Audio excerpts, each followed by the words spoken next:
నాన్న నువ్వెందుకు కింద కూర్చొని నీళ్ళు తాగావు? వాళ్ళ పక్కన కూర్చోకూడదా?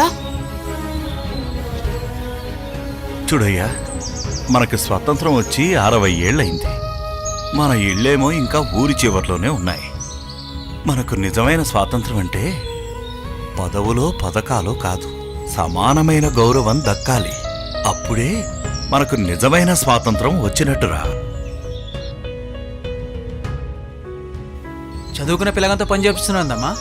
ఏం చేయమంటారు సార్, ఉద్యోగాల్లో ఏమీ లేవు. ఈ చదువులు గిదువులు మాతోని కావు సార్. నువ్వు ఇప్పిస్తారంటే చెప్పు, చదివిస్తావు. ఏటికి కొత్త సీఎం వచ్చారు సార్. ఆయన నిద్రపోరు, ఎవరిని నిద్రపోనీరు. ప్రజల దగ్గర డబ్బులు వసూలు చేసి మళ్ళీ వాళ్ళకే పంచడానికి మనం ఏమన్నా గుమస్తా ఉద్యోగం చేస్తున్నావా? ఈ నగరంలో ఐటీ వెలుగులు నిండాలి. ఆ వెలుగులు పల్లెల్లో ఉన్న పూరి గుడిసెలను తాకాలి. రేపటి తరానికి రెక్కలు తొడగాలి. వారు ప్రపంచాన్ని చూడాలి. ప్రపంచ గమనంలో మన తెలుగువారిని ముందు వరుసలో నిలబెట్టాలి.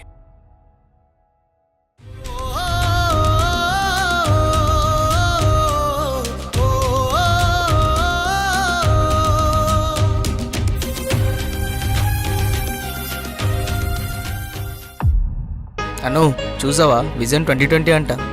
ఈ బాబేంట్రా ఇప్పుడే ఏదో చేయమంటే 20 ఏళ్ల తర్వాత చేస్తానంటాడు.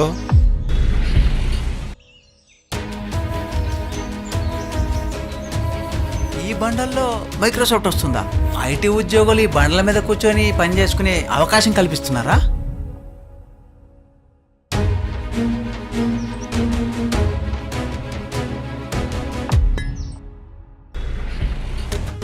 ఇరవై 24 గంటల తీవ్ర ఉత్కంఠకు తెర. చంద్రబాబును రాజమండ్రి సెంట్రల్ జైలుకు తరలిస్తున్న పోలీసులు. చివరకు తను కట్టించిన జైలుకి తనే వెళ్లనున్న చంద్రబాబు. మీరిన్ని కష్టాలు, అవమానాలు భరించాలా అన్నా? ఒక్కసారి బయటికెళ్ళి చూస్తే మనం చేసిన పనుల వల్ల బాగుపడ్డ లక్షల కుటుంబాలు కనిపిస్తాయి. నన్ను నమ్ముకున్న వాళ్ల కోసం ఇలాంటివి ఎన్నైనా భరిస్తా. అనుకున్నది సాధిస్తా. అమరావతి నిర్మిస్తా.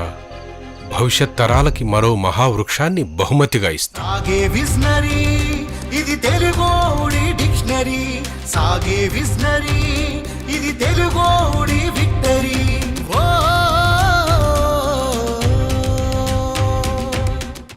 నా కుటుంబం తరతరాలుగా కూలివాళ్లుగానే బతికాం. కానీ నా కొడుకు కూలివాడు కాలేదు. కంప్యూటర్ పట్టుకొని మా ఓనర్ గారి కొడుకుతో పాటు సమానంగా కూర్చోగలుగుతున్నాడు. నేను కూడా ఆయనతో పాటు సమానంగా కూర్చోగలుగుతున్నాను.